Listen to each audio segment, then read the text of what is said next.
Welcome, LifeBlood. This is George G, and the time is right. Welcome to today's guest, strong and powerful Dr. Stephen Furlich. Dr. Stephen, are you ready to do this? Yes, I am. Thanks for having me on, George. Yeah, excited to have you back on. Dr. Stephen is an associate professor of communications at Texas A&M. He's an author. His newest book is NonVerbal Epiphany: Steps to Improve Your Nonverbal Communication. Stephen, welcome back on. Tell us a little bit about your personal life, some more about your work, and what motivated you to write the new book. Thanks. So I've taught nonverbal communication for over 10 years at the university level, and I haven't found a book that met all of my needs. So therefore, I thought I might as well write my own for my class. But then one of the things that academia tends to overlook is the general public as well. What can people actually use it? So to try and address both different audiences, students from an academic background, that's what I try to do. I have over 700 different sources cited so that there is credible research that goes behind it, but what's some practicality that people could use in their lives as well. And that's one of the big things that was missing was the application. How could people actually use it? And then another thing is that I haven't found any books, and this is what I try to do in each chapter. I have an activity at the end that people can actually apply and use what they just read over that chapter's topics. So each chapter ends with a different activity that you can use in real life, because one of the things that I want the reader to take away with is to improve their nonverbal communication, both the way that they display their behaviors, but then also to understand other people's nonverbal behaviors better as well. And so you first start out with some sort of background information, but then it's through application that you learn and improve your skills. So for today, I thought I would talk briefly about some basic principles everyone should have in mind, and then some specific behaviors that are a bit more universal that applies to pretty much everyone, regardless of culture or context, and then a little bit related to finance, and then if we still have time, some persuasion as well. I love it. And So, before you jump into it, I'm just curious, yeah. and is it knowable the percentage of our communication that is nonverbal? Is there like a That's a pie good chart? question. There's different estimates out there, but I would challenge your audience, this just sort of jokingly, to find any credible source that says it's less than 50% of the overall communication. So there's various estimates. I haven't found anything really credible that's under 70%, and it goes up to like 93%. So somewhere in that range. So I would throw a number on around 80% of our overall communication is nonverbal. I don't know what I would have guessed. I probably should have guessed up front. Yeah, I should have So asked you that. What's right, your darn number? it. I probably would have said between 30% and 50%. And there's And I would have been wrong. a lot of areas that people just don't even take into consideration, like chemo signals and the different types of body odors that we tend to emit, Hmm. communicate to other people as well, our emotional state, but also when it comes to like relationships and dating, more so for the female, she sort of sniffs out the male with the chemo signal. She wants DNA that's different from her DNA to reduce those recessive, detrimental types of genetics that everyone has, but most of the time they're not expressed. And she does that through smelling the different chemo signals that's emitted. So, for example, it's been found in various studies that you could lay out 5 different T-shirts that a person has wore for several days, and then the female can sniff out, the woman can sniff out and pick out which one's her partner, and then in a different study can pick out which one's her baby as well. So there's a lot of subconscious that people don't pick up on, and reactions as well that I'll go into as well that people don't even consider. Well, that's absolutely fascinating. Certainly, we can all think to times where we smelled somebody that either smelled bad or their cologne was too much, or it's too much Mhm. perfume. So that's obviously conscious, but then there's so much from a subconscious level that's happening too. Or maybe you just in a dating relationship, whatever, where people have a great connection online and then they meet in person, it just doesn't fit. And maybe that's part of it because there's not a genetic match that has been sort of played out through the chemo signals given off. Fascinating. Didn't mean to sidetrack you. No, no, I, no, that was good.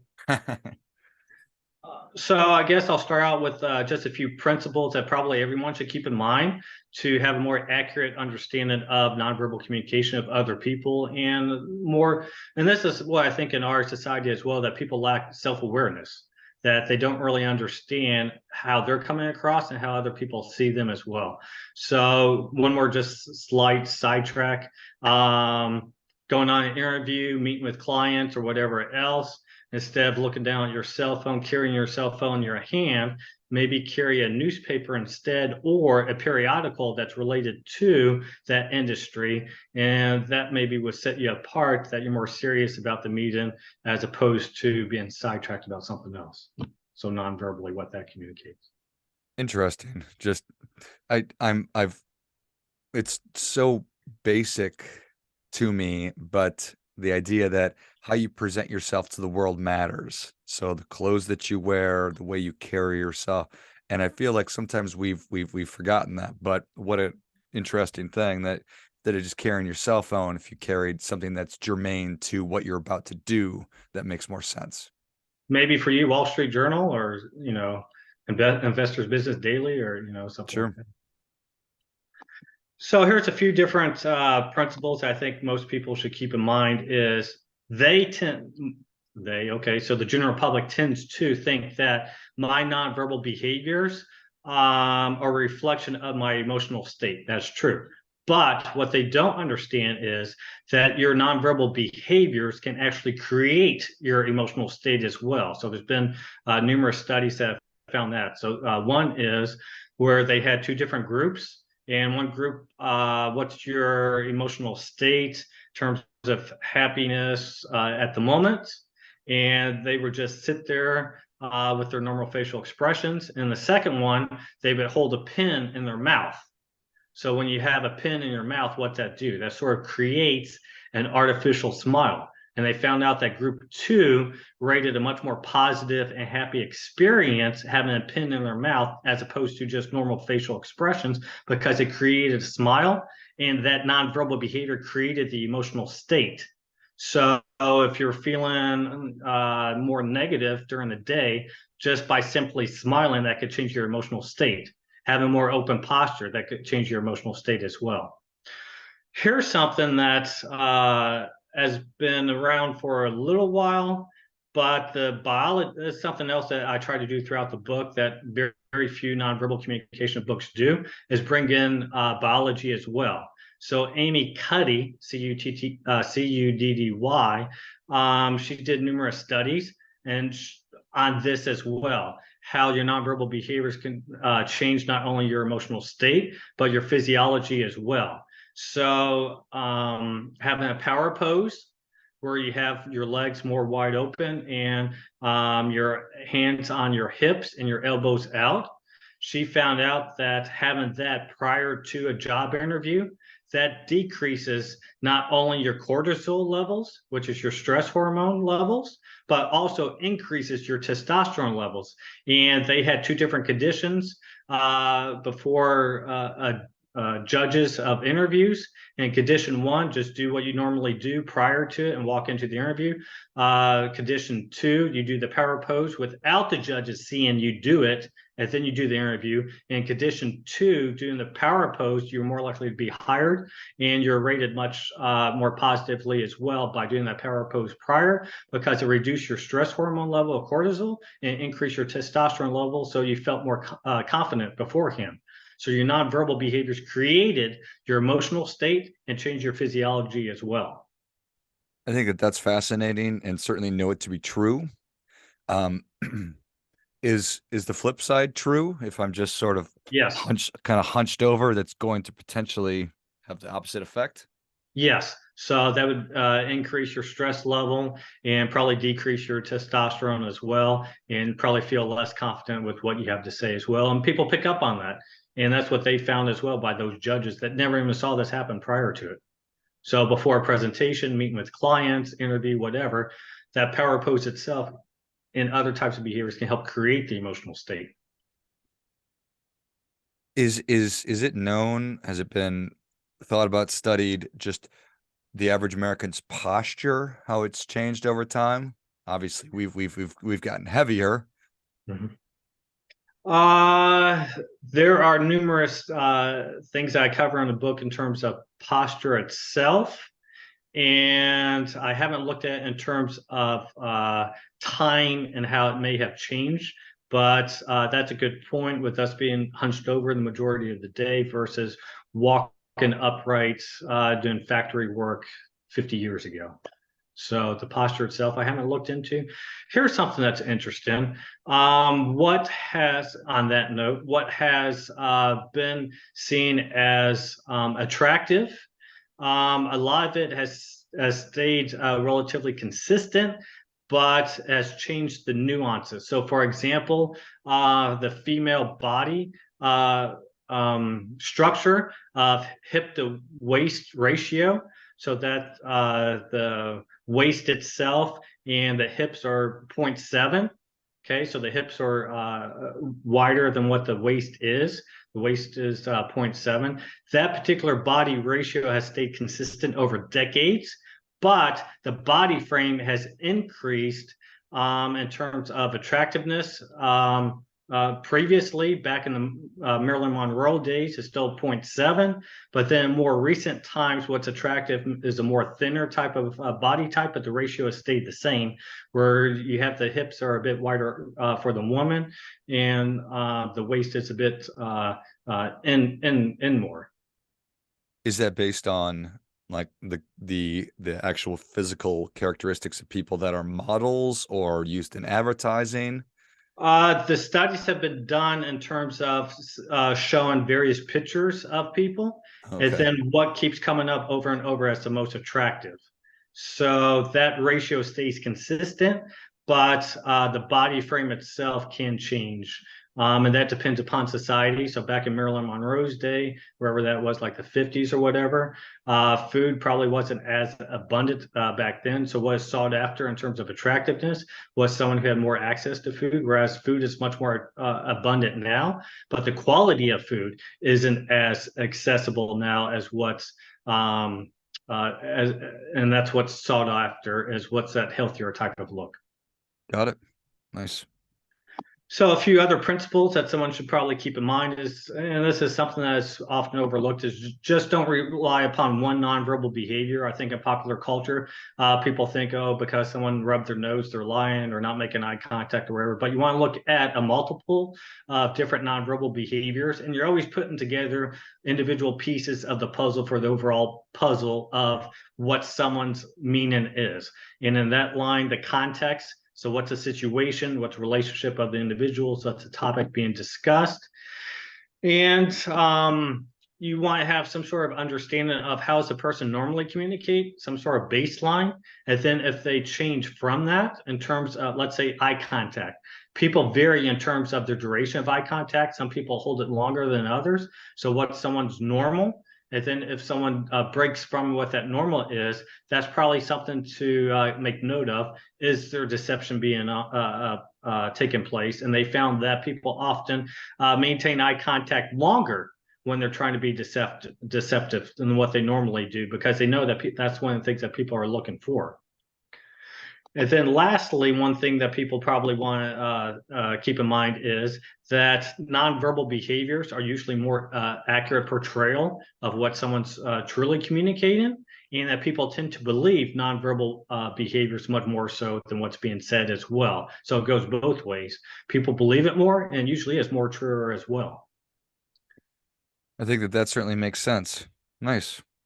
So those are just some basic principles to keep in mind. And then what I think a lot of times people have interest in, what are some of the specific behaviors that I could use and identify on a daily basis? And I thought that may be the next area that I would go into and address. Great. So some of the different specific behaviors, these tend to be more universal. So there's a biological component to it that is not really a choice. It's not really by culture. And it's something that we do for, there's two primary drives behind our nonverbal behaviors for the most part. It's reproduction, so to pass down genetics, and then also survival. So to make sure that we're not knocked off by another species clubbed over the head previously.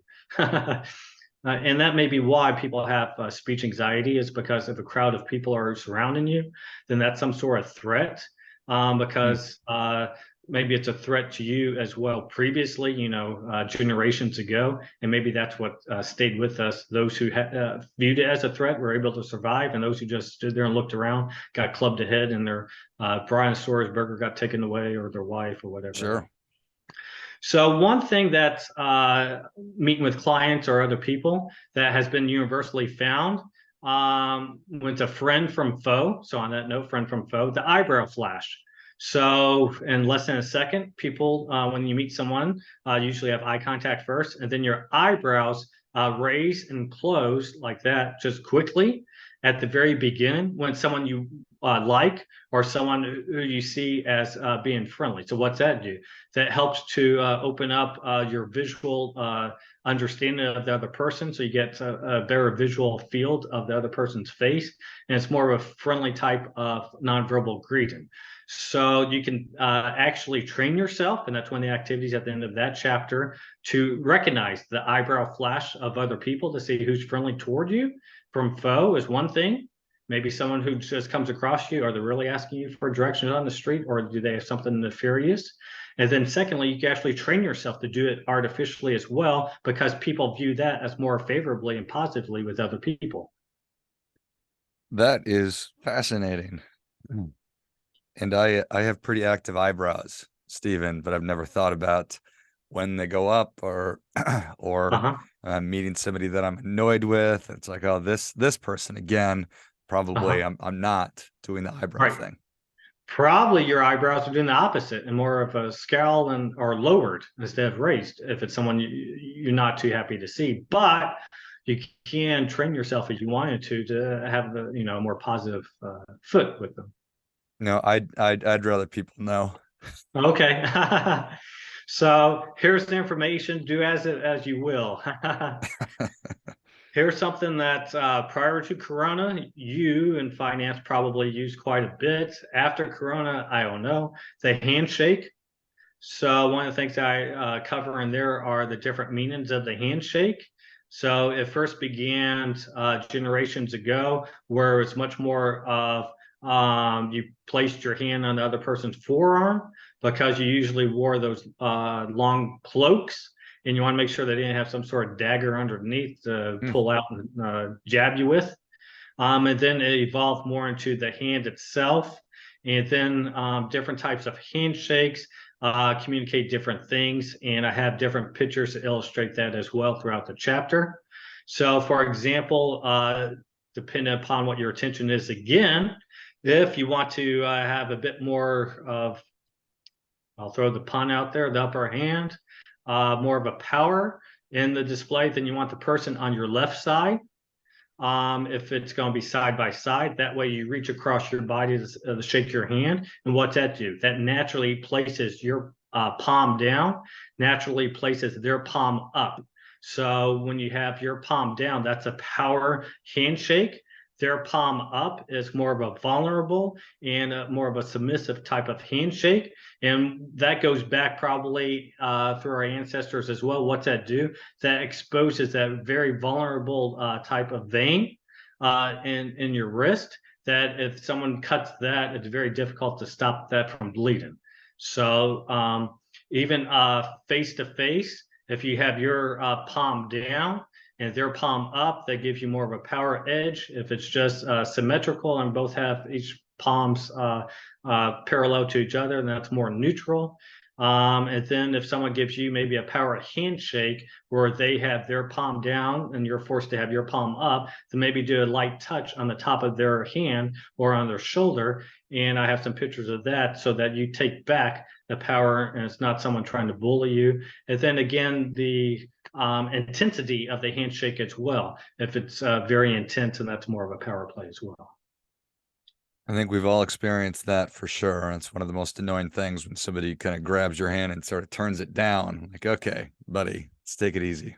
And it's pretty funny. I don't think I have the picture of it, but everyone could pull it up on YouTube. When President Trump met with the North Korean leader, how Trump kept touching him on the shoulder, kept doing the power handshake. Trump always had him on his left side. And then also he would lead him. So Trump would stand there and then have his hand out to show which way that Kim Jong-il should walk, and that's controlling his behaviors. You're telling him where to do, what to do, where to go. So trying to establish the power. And then I also go into a smile, a real smile from a fake one. Just some specifics of how to tell the difference.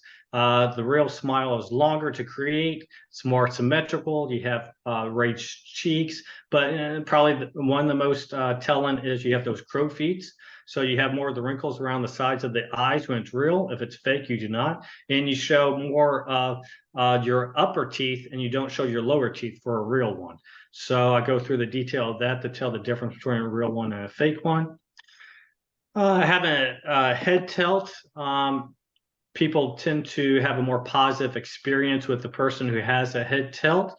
They come across as more friendly, and again, maybe ancestry that exposes your neck and the vulnerability of that vein. That's another one that's difficult to shut off if that gets sliced. But other people see that as you're showing some vulnerability to them, and just having a simple head tilt, they see it as more of a friendly interaction with the other person and rate us more positively. When you communicate with someone interpersonally, having a triangle. So what's the eye contact? You don't want to break away from too much, but yet you don't want to stare at them too much. So what is suggested is you do a triangle and you look at both eyes, and then you break down to their mouth so that you keep facing the other person and you don't look away, but yet you don't just keep staring with them as well. So sort of an upside down triangle, eye to mouth. And then one more thing, and I have a whole list of them, but just one more thing that I'll go into because of time. Pupil dilation. You can actually tell in the Chinese, hundreds and hundreds of years ago, Chinese jewelry dealers caught on this pretty quickly. So then they start wearing sunglasses, that when someone finds something of interest, their pupils tend to dilate. So when you first have a stimuli that comes into play, your pupils dilate really quickly, less than a second. And if it's something that you like, they stay dilated. And if it's something you dislike, then it becomes contracted. So if you're looking at maybe in finance, different plans that someone is looking at, A, B, and C, their pupils dilate on B. They're most interested in B than they are from A, B, and C. Same thing, it's been found that women, their pupils dilate when they look at babies and then attractive males, and for males, more so with attractive women. And then lastly, I'll just touch on this just to relate it back to finance, that what's been found in nature itself and in nonverbal communication, and it's been found in the human body, art, history, product, how you create a product, logos, the golden ratio. And the 1 to 1.618, and how different proportions or different distances or different maybe price changes or whatever else, how they're related to each other. And this has been found to be visually appealing, and it's been found as beauty. So let's say you look at someone's face, and studies have been done with this, looking at someone's face or products. Those that have more proportions of maybe the nose to the eyes or the width of the mouth or whatever else, that have more of the golden ratio proportions of different features from each other of the face or the product, actually activates the area of the brain that is responsible for beauty. So the areas of the brain that accesses beauty itself activates much more so when it looks at the golden ratio than something that is not the golden ratio. Nice. So with the Fibonacci numbers, you start out with 0, 1, and then you add the previous one to get the next one. 0 and 1 is 1, 1 and 1 is 2, 2 and 1 is 3, and you go on to infinity. And you can divide any number by the previous one and get to some sort of derivative of 1 to 1.618. And you could, if you're doing technical analysis and price changes, it's been found. decades ago when it's more natural trading, regardless of what it is, if it's an equity, a stock, or a commodity, or a currency, or a bond. It follows these types of price movements and patterns with larger trends, the 1.618, and then smaller trends you retract on, that'd be the one, and then you go back to the larger trend, this, that, and the other. So you could help time price movements by identifying larger and smaller trends by that golden ratio itself. Love it. Well, Stephen, thank you so much for coming back on. Where can people learn more about you? How can they engage? And where can they get their copy of Nonverbal Epiphany, Steps to Improve Your Nonverbal Communication? So the easiest way is to go on Amazon and to go to the books category and then just type in my last name, Furlich, Furlich, and then it pops up there. So it's paperback, it's ebook. The ebook's only $9.95. Audiobook, and this time of year, the audiobook seems a bit more popular with people traveling and vacations and stuff like that. Excellent. Well, if you enjoyed this as much as I did, show Dr. Stephen your appreciation and share today's show with a friend who also appreciates good ideas. Pick up your copy of Nonverbal Epiphany, Steps to Improve Your Nonverbal Communication on Amazon. Just go to Amazon, go to books, enter into the search Furlich, Furlich, and you will find it. Thanks again, Stephen. Thanks, George. I enjoyed it. And until next time, remember, do your part by doing your best.